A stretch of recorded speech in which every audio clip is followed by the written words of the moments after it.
Hey y'all, this is Mr. Evans coming to you one last time with a few tips for your final exam. So, before we get to that, a lot of you have done a good job, or it's certainly at least tried during these trying times to do a good job with the essays and the other things that we've done this semester. Ideally, yes, we would have done more Zoom time. I'm kind of just learning about that aspect of things in the fall. I'll be doing that, but I'm just learning that. So ideally, would have done a bit more of that. Be that as it may, many of you are poised to still get a good grade. Once upon a time, I went out with this young woman who told me that she had gone to Sarah Lawrence College, which is in upstate New York. And she told me, yeah, when I went to college, we had no grades. No grades. Now, that seems so cool that I didn't look it up because I wanted to believe it. About 3 or 4 years ago, I was at a New Year's Eve party and I met a woman from New Orleans. And she told me, I went to Sarah Lawrence College for college. Of course, what did I ask her? I said, did you have grades at school? She said no. Now, Sarah Lawrence is one of the, very prestigious university in our country. The great mythologist Joseph Campbell, I'm trying to think of, taught there. And it's a great school in the United States. So if you ever want to continue your studies at a school that has no grades, Sarah Lawrence is the place for you.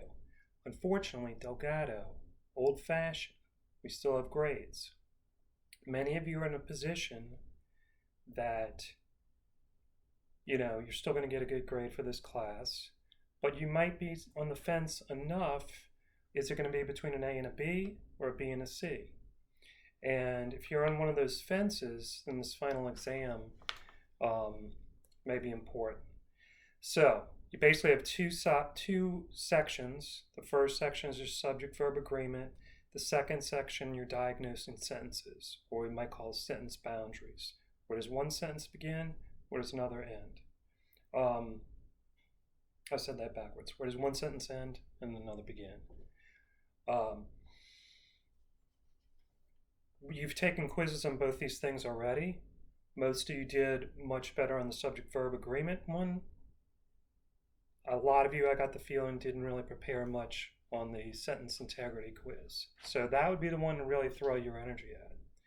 But just a few words first about the subject agreement section. In English and modern English, usually if the sentence is reading this way, going from left to right, as English does, unlike many languages of the world which read the opposite way. English, we go left to right. Usually your subject's at the beginning of the sentence, somewhere over here on the left, and then you get to your verb as you move through the sentence. There's a few exceptions. Sentences that begin with here or there, like I say, here are the pens you asked for, then the subject of the sentence is pens, and that's why the verb is are and not is, which is what it would be if it was just one pen. So if the sentence begins with here or there, the subject's going to be after the verb. Look for that. But in most English sentences, the subject's going to come before the verb. All right? So the action of the sentence, the verb, or the isness, the is, the are, the be, the have, what is doing that? That's your subject. So if you can figure out what your subject is, Miss McGillicuddy, oh, that's a she. The dancers, oh, that's a they. So figure out if the subject could be changed into a pronoun, what would it be? Once you know that, then you can remember this very simple rule. High technology here, guys. You see that? It says she, he, it takes the S ending. She, he, it takes the S. So I scream, you scream, we all scream for ice cream. But she screams. He screams. The robot who loves, it's one darn ice cream loving robot, it screams. So anything that's one thing that could be equivalent to a he, she, or it, the verb's going to get the S ending. The other thing to watch out for, the subject of your sentence is never in the prepositional phrase, right? So I say, creatures of the night hunt me down. It's kind of morbid, Halloween-y sentence, but the subject of that sentence is creatures, right? It's not, if you look at the word night, you might make the verb hunts with an S, but it's creatures. Creatures is equal to they hunt me down. So of the night is a prepositional phrase. The subject's never going to be night because it's in the prepositional phrase. Look at the word creatures, then pick the correct verb ending.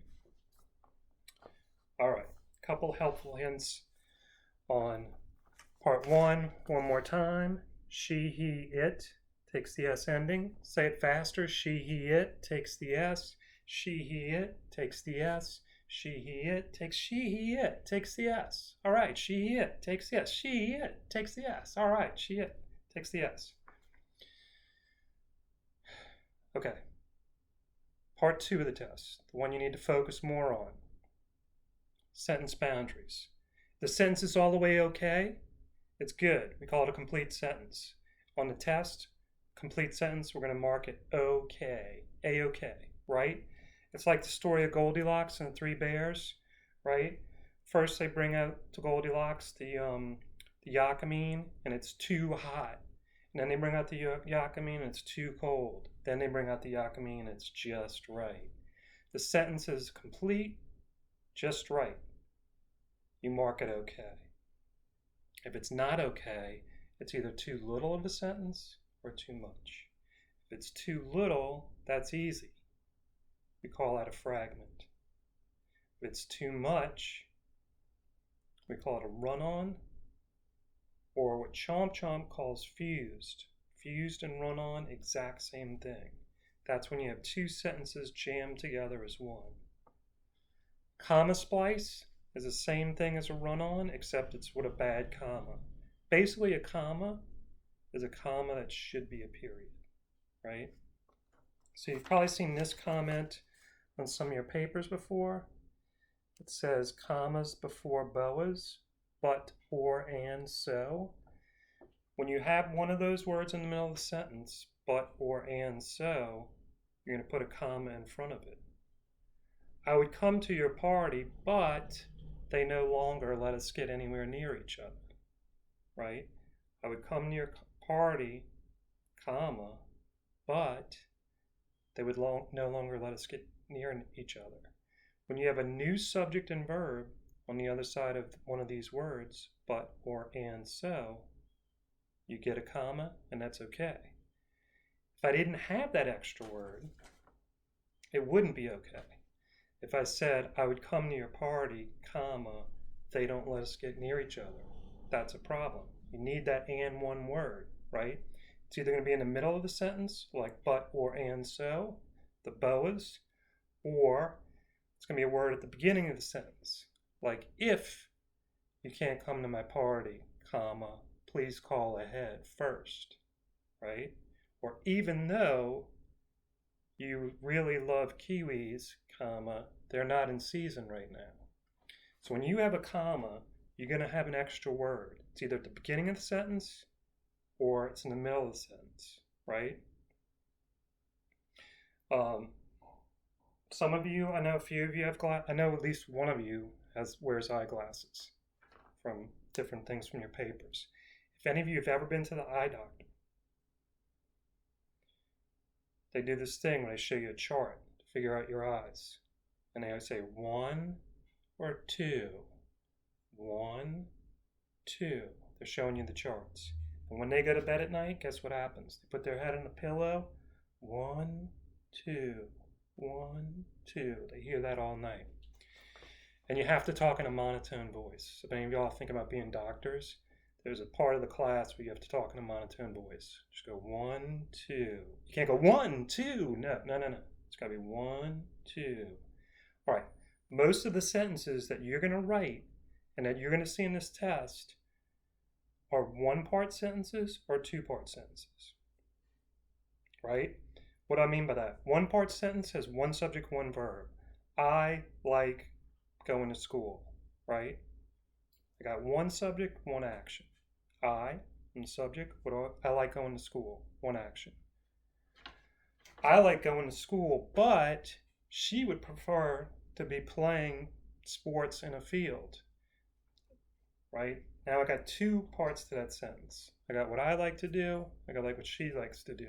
Two subjects, two verbs. That's a two-part sentence, right? Most of your sentences are either going to be a one-part sentence or a two-part sentence. If it's a one-part sentence, that's all it is. If it goes to two parts, then you're going to need one of those extra words, like we said, but, or, and, so, if, when, because, one of those kind of conjunctions to link them together, right? If any of you guys built shoebox floats when you were a kid, I don't know if you can see those back here. Me and my friends were in a parade called the T-Rex Parade, which we're like, don't know what's going to happen to us next year. Normally I'd say, come see me at the parade next year. All of our floats are the size of shoe boxes, like some of y'all may remember building when you're a kid, right? Now this one just says, camel on the verge of a nervous breakdown. That was the title of this float. And you can see the straws that were about to break its back and turned out to be very prescient of the times we're in now. But this was from last, February. Camel on the verge of a nervous breakdown, that's not a sentence because it doesn't have a verb. So we would call that a fragment, right? Now if I said this camel is on the verge of a nervous breakdown, and then I got a subject, camel, and then I got the verb, is. One subject, one verb, bang, ring the bell. It's a one-part sentence. It's good. Now, if it was a two-part sentence, I'm going to say, this camel is on the verge of a nervous breakdown because he knows what's coming in the year 2020. Right? That's a two-part sentence. Camel is, he knows. I don't know why I made it a he. Maybe it's a she. So, one-part sentence, two-part sentence. Really, when you have a comma splice, that's just another word for a bad comma, right? One thing you don't want to do is one thing you can't have a bad dog unless you have a dog, right? And this is a good dog. Her name's Sissy Bell. But if she was being bad and I said bad dog, that would make sense, right? But if I didn't have a dog and I just said bad dog and there's no dog around, that would be weird. So comma splice means bad comma. If the sentence has no comma at all, the one thing you absolutely do not want to mark is CS comma splice. Because if the sentence doesn't have any comma, it can't be a bad comma. A comma splice is usually when you have a comma that should be a period. I like cats, comma, she likes wombats. No, that should be a period there, unless I have one of those words. I like cats, comma, but she likes wombats. Then it's okay. But don't have a conjunction, it's a bad comma. We call it a comma splice, right? So basically, too little of a sentence was the Yakamine being too cold, not enough. Too much, two sentences mashed together as one, that's either going to be a run-on or a comma splice. And if it's A-okay, we're going to just mark it okay. It's a complete sentence. It's Goldilocks.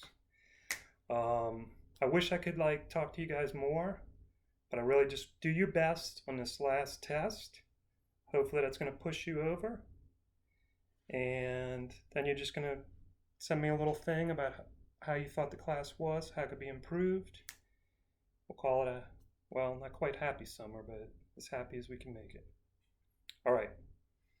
Sayonara.